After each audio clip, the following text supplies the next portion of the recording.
Hi friends, welcome to prime food recipes. ఈరోజు మనం చాలా సింపుల్గా మరియు చాలా రుచిగా ఉండే పల్లీల పచ్చి పులుసుని ఇంట్లోనే ఎలా తయారు చేసుకోవాలో చూద్దాం.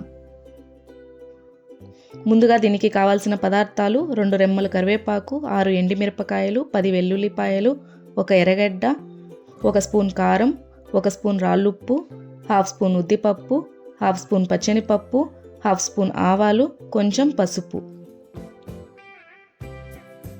తరువాత 3 స్పూన్లు శనగగింజల పొడి, 1 లెమన్ సైజ్ చింతపండు.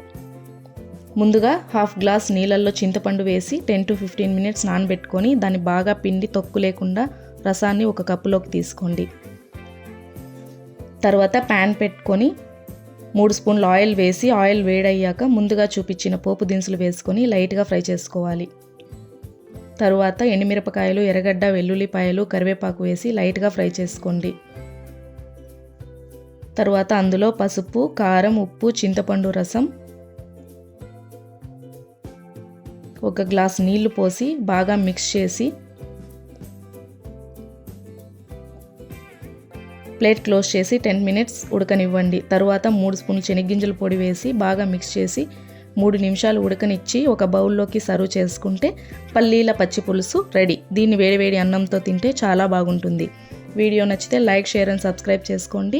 ఇంకొక రుచికరమైన రెసిపీతో మళ్ళీ కలుద్దాం. Thanks for watching.